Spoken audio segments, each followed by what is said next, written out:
జనవరి 11 మనకి కొత్త సంవత్సరంలో వచ్చేటువంటి ఫస్ట్ అమావాస్య అండి.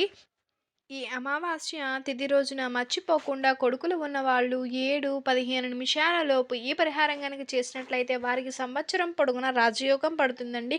అలానే కాకుండా పిల్లల భవిష్యత్తు బావుంటుందని పండితులు చెప్తున్నారు.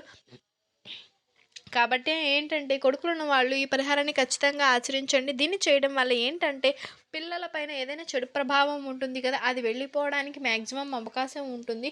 కాబట్టి ఇలా ఆచరించండి. ఎందుకంటే మనకి ఈ జనవరి నెలలో మొదటి అమావాస్య గురువారం 11వ తేదీన వస్తుందండి. ఈ అమావాస్య చాలా పవర్‌ఫుల్. అది కూడా ఏంటంటే మనకి సంక్రాంతి పండగ ముందొస్తుంది కాబట్టి చాలా మంచిది. ఏదైనా సరే మగపిల్లలకి కీడు ఉంటుంది గదా! అది తొలగిపోవడానికి, వాళ్ళ పైన ఉండే చెడు వెళ్ళిపోవడానికి ఈ పరిహారం చాలా చక్కగా ఉపయోగపడుతుంది. కాబట్టి దీన్ని ఆచరించండి. ఈ పని మనం చేసుకోవటం వల్ల మన పిల్లల భవిష్యత్తు, వారి ఎదుగుదల అంతా బావుంటుందండి. చాలా మంచి రిజల్ట్ వస్తుంది. కాబట్టి తప్పకుండా చేయండి. దీన్ని ఏ విధంగా చేయాలి? ఎలా చేస్తే శుభ ఫలితాలొస్తాయి? పిల్లల భవిష్యత్తు ఎలా ఉంటుంది? అని మొత్తం మనం ఈ వీడియో ద్వారా క్లియర్‌గా తెలుసుకుందామని మొత్తం క్లియర్‌గా వినండి.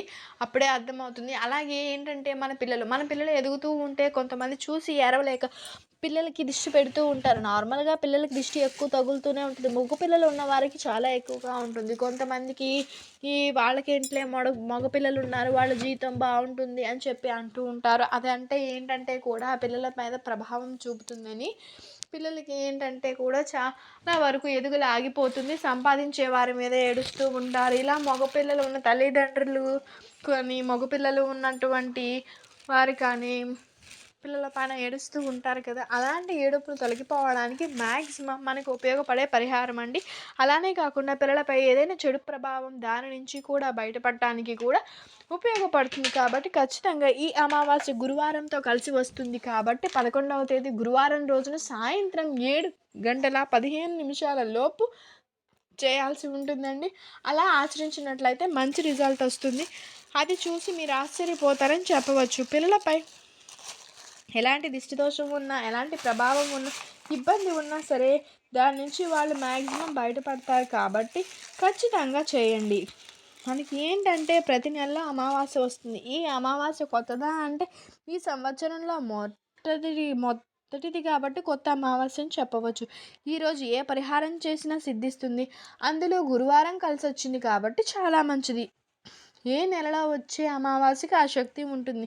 రేపు వచ్చే అమావాస్య చాలా శక్తివంతమైంది, అతీంద్రియ శక్తులతో కలిసి వస్తుంది కాబట్టి ఈ అమావాస్య తిథి రోజుని ఖచ్చితంగా ఆచరించాలి. ఈ అమావాస్య వెళ్ళిన తర్వాత మనకి పండగ వస్తుంది కాబట్టి మన పిల్లలకి ఏదైనా చెడు ఉన్నట్లయితే దాన్ని తొలగించుకోవడానికి చక్కగా ఉపయోగపడుతుంది. మగపిల్లలకి ఎందుకు చేయాలి అంటే గుర్తుపెట్టుకోండి, వాళ్ళు వంశోద్ధారకుడు, వంశాన్ని ఉద్ధరించేవారు, వంశాన్ని నిలబెట్టేవారు కాబట్టి చాలామంది కూడా మనం గమనిస్తూ ఉంటాము. కొన్ని సిచ్యువేషన్స్లో మనకి ప్రాబ్లమ్స్ అనేవి ఎదుర్కొంటూ ఉంటాం కదా! ఏంటంటే పిల్లలపైన చెడు ప్రభావాలు ఉండడం, పిల్లలు సరిగ్గా ఎదగలేకపోవడం, పిల్లలకి ఏదో ఒక రకంగా జబ్బు, ఇబ్బంది ఇలాంటివన్నీ కూడా సర్వసాధారణంగా మనం చూస్తూ ఉంటాం కాబట్టి అలాంటి వాటి నుంచి సంవత్సరం పొడవునా బయటపడాలి అంటే ఖచ్చితంగా చేయాల్సిన పరిహారం అండి. ఇది చేసుకోవటం వల్ల పిల్లలపై ఉండేటువంటి నెగిటివ్, చెడు దృష్టి అలానే కాకుండా వారిపైన ఉండే అనేక రకాల ఇబ్బందులన్నీ కూడా వెళ్ళిపోవడానికి అవకాశం ఉంటుంది. పిల్లలపై ఎలాంటి ప్రభావం లేనప్పుడు పిల్లలు హాయిగా ఉంటారండి.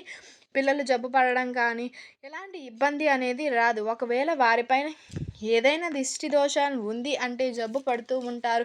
అనుకోకుండా హాస్పిటల్స్‌కి డబ్బులు ఖర్చు పెట్టాల్సి వస్తుంది. 15 రోజులకు ఒకసారి హాస్పిటల్‌కి వెళ్ళాల్సి వస్తుంది. ఇలాంటివన్నీ ఎదుర్కొంటూ ఉంటాం. ఇలాంటి వాటి నుంచి మనం బయటపడడానికి ఈ అమావాస్య పరిహారం అనేది ఉపయోగపడుతుంది. అమావాస్య రోజు ఎందుకు చేయాలి అని మీకు సందేహం రావచ్చు. అమావాస్య రోజు చేస్తే ఏదున్నా సరే ఎంతటి భయంకరమైనటువంటి శక్తి ఉన్నా కూడా దాన్ని వెళ్ళగొట్టడానికి అమావాస్య బాగా ఉపయోగపడుతుంది. కాబట్టి అమావాస్య రోజు చేయాలి. అది కూడా ఏంటంటే మన పూర్వకాలంలో మన పూర్వీకులు అమావాస్యకు చాలా ప్రాధాన్యత ఇచ్చేవారు. ఎందుకంటే అమావాస్య కేవలం మంచిని తెచ్చిపెట్టడానికి ఉపయోగించుకోవచ్చు, చెడుని తీసేయడానికి కూడా ఉపయోగించుకోవచ్చు. అమావాస్యను మనం ఎలా ఉపయోగించుకుంటే అలా ఉపయోగపడుతుందండి. మ్యాక్సిమం చెడుని తీసేసి మంచిని తెచ్చిపెట్టుకోవడానికి అమావాస్య అమావాస్య బాగా ఉపయోగపడుతుంది. కాబట్టి అమావాస్య తిథి రోజున ఏ పరిహారం చేసినా బాగా కలిసొస్తుంది అని చెప్పి పండితులు చెప్తున్నారు. కాబట్టి మీరు ఆచరించండి. ఇప్పుడు మనకి మగపిల్లలు ఉంటారు కదా, ఆ పిల్లలకు దృష్టి తొలగిపోవాలి, ఏదైనా సరే తొలగిపోవాలి అంటే ఈ పరిహారం చేయండి. మొదటి పరిహారం వచ్చేసి కొబ్బరికాయ పరిహారం అండి. కొబ్బరికాయ పరిహారం ఏంటంటే, కొబ్బరికాయను అమృతం దాగి ఉంటుంది. కొబ్బరికాయలో ఉండే నీళ్లు అమృతంతో సమానమైనవి కాబట్టి కొబ్బరికాయను దేవుడికి ఉపయోగిస్తాము, అలానే దిష్టికి కూడా ఉపయోగిస్తాము. అంటే దిష్టి తీస్తూ ఉంటాం కాబట్టి పిల్లలు ఎక్కువగా ఇబ్బంది పడుతున్నారు. ఎప్పుడు ఆరోగ్య సమస్యలతో ఇబ్బంది పడుతున్నారు. ఎప్పుడు ఏదో ఒక ప్రాబ్లం వస్తూ ఉంది అనుకుంటే అమావాస్య తిథి రోజున చక్కగా సాయంత్రం 7:15 వరకు ఈ సమయం చాలా బాగుంటుందండి. ఈ సమయంలో కొబ్బరికాయ తీసుకుని పిల్లలకు పడమట వైపు నుంచోపెట్టి ముఖం ఉండాలండి పడమర వైపుకి. అప్పుడు కొబ్బరికాయతో దిష్టి తీయండి. గుర్తుపెట్టుకోండి, ఒక్కొక్కరులా దిష్టి తీస్తారు, అందరూ ఒకేలాగా దిష్టి తీయరు. అలానే కాకుండా ఇంకొక విషయం ఏంటంటే, మీరు మీ ప్రాంతాన్ని బట్టి మీరు ఎలా దిష్టి తీసుకున్నా కొబ్బరికాయతో తీసుకోండి. కొబ్బరికాయతో దిష్టి ఎలా తీస్తారు మాకు తెలీదు అనుకునేవారు గుర్తుపెట్టుకోండి, 11 సార్లు తల చుట్టూ తిప్పి పడేయాలండి. ఎక్కడైనా పారే నీరులో మాత్రమే వేయాలి. పారే నీటిలో వేస్తే ఏంటంటే పిల్లలపై చెడు ప్రభావం అనేది, కొబ్బరికాయ ఉంటుంది కదా లోపల ఆ వైట్ కలర్ది, ఆ భాగంలో ఉండేటువంటి తెలుపు పిల్లల్లో చెడు తీసుకుంటుందండి. అలా తీసుకున్నప్పుడు పిల్లల భవిష్యత్తు బాగుంటుంది, ఎలాంటి చెడు ప్రభావం ఉండదు, చక్కటి యోగం ప్రాప్తిస్తుంది. అలానే కాకుండా వారి ఎదుగుదలతో పాటు అనారోగ్య సమస్యలు అనేవి తొలగిపోయి ఆరోగ్య ప్రాప్తి అనేది కలుగుతుంది. ఇంకా పిల్లలు చక్కగా ఉంటారు. అంటే ఈ పరిహారం చేశాక పిల్లలకి తిరుగు ఉండదని చెప్పవచ్చండి. ఈ విషయం మర్చిపోకండి. పుట్టిన పిల్లల నుంచి 40 ఏళ్ల పిల్లల వరకు కూడా ఈ పరిహారం చేయొచ్చండి. అంత చక్కగా ఉపయోగపడే పరిహారం కాబట్టి కొబ్బరికాయతో అమావాస్య తిథి రోజున దిష్టి తీసేయడం అనేది దిష్టి తీసే పరిహారం అండి. ఇది ఒక విధంగా దుష్ట శక్తిని మన పిల్లల నుంచి బయటకి పంపించిన వారం అవుతాము, అంటే పారదేలిన వారం అవుతామండి. కాబట్టి ఖచ్చితంగా ఈ విధంగా ఆచరించండి. ఆచరించి మంచి ఫలితం పొందండి. కొబ్బరికాయ మీ దగ్గర పారే నీరు లేకపోతే ఎక్కడైనా సరే దూరంగా పచ్చని మొక్కల్లో పడేయండి. కానీ ఆ కొబ్బరికాయను మాత్రం కొట్టకూడదు, కొడితే ఫలితం రాదు. ఎందుకంటే ఇంట్లో కదా దిష్టి తీసేది. తీసిన తర్వాత ఇంట్లో కొబ్బరికాయ కొట్టుకుంటే చెడు శక్తి మన దగ్గరే ఉండిపోతుంది, మళ్ళీ పిల్లలకు ఆవహిస్తుంది. కాబట్టి అలా కాకుండా కొబ్బరికాయని చక్కగా 11 సార్లు తల చుట్టూ తిప్పి పారే నీటిలో పడేస్తే పిల్లల పైన ఉండేటువంటి భయంకరమైన సమస్యలు తొలగిపోవడానికి అవకాశం ఉంటుందన్నమాట. కాబట్టి మగపిల్లలు ఉన్న తల్లులు ఈ పరిహారం చేయండి. చేసిన తర్వాత తప్పనిసరిగా ఆశ్చర్యపోతారు. అంత మంచి రిజల్ట్ అనేది వస్తుందండి. ఆ తర్వాత ఆ పిల్లలకు కాళ్ళు చేతులు కడిగి అన్ని బట్టలు అన్నీ మార్చేసేసుకోండి, అంతా సెట్ అవుతుంది. ఇది ఖచ్చితంగా ఆచరించి చూడండి. మీ పిల్లల్ని ఎంత ఇబ్బంది పెడుతున్నా మారం చేస్తున్నారు, ఇంత బాగుంది, అంత మంచిగా ఉన్నారని చెప్పి అనుకుంటారండి. ఇంకొక విషయం ఏంటంటే, పిల్లలు మామూలుగా ఎక్కడికైనా వెళ్ళొస్తే అసలు పడదు, చాలా ఇబ్బంది పెడుతూ ఉంటారు. అంటే మనల్ని బాధ పెడుతూ ఉంటారు. వెళ్ళొచ్చిన తర్వాత బాగా ఎక్కడికైనా తీసుకుని వెళ్ళామంటే చాలా ఇబ్బందిగా ఉంటుంది. వాళ్ళ ఇంటికి వెళ్ళినా వేరే వాళ్ళ ఇంటికి వచ్చినా పిల్లలకి అస్సలు బాగోదు. ఎందుకు ఇలా అవుతుందో అంటే తెలీదు. మా కూడా కొన్ని సిచ్యువేషన్స్లో ఇలానే అవుతుంది అని చెప్పి బాధపడుతూ ఉన్నట్లయితే ఏం చేస్తారంటే, ఇదే అమావాస్య గురువారంతో కలిసి వస్తున్న 11వ రోజు అమావాస్య ఈరోజు ఏం చేయాలంటే 7:20 నుంచి 7:15 పర్టికులర్గా బాగుంటుందండి.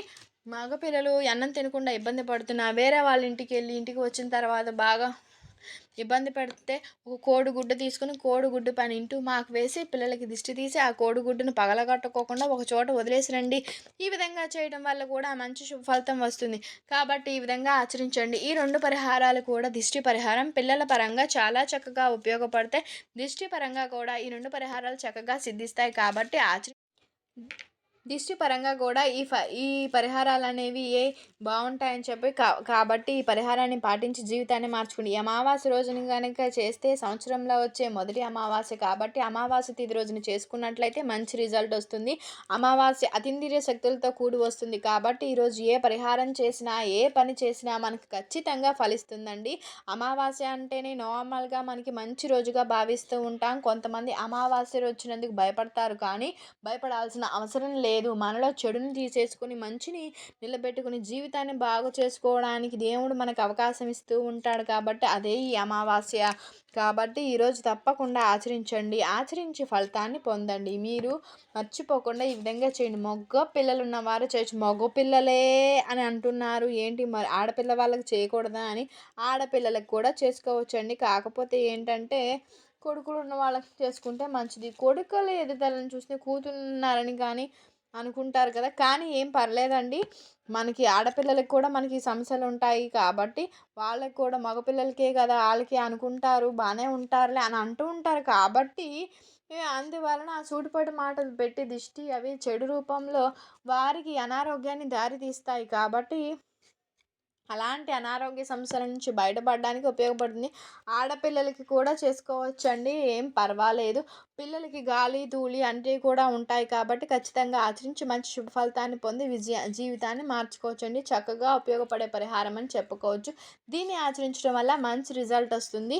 కాబట్టి ప్రతి నెలలో వచ్చే అమావాస్య చేయాలా అంటే ఈ ఒక్క అమావాస్య నుంచి ఈ అమావాస్య చేస్తే నెక్స్ట్ మంత్ చేయాల్సిన అవసరం లేదు. చాలా మంచి రిజల్ట్ వస్తుందండి. ఈ రిజల్ట్ చూసి మీకు బాగుంది అనుకుంటారు. మీకు గనుక ఈ వీడియో నచ్చినట్లయితే లైక్ చేయండి, షేర్ చేయండి, సబ్స్క్రైబ్ చేయండి.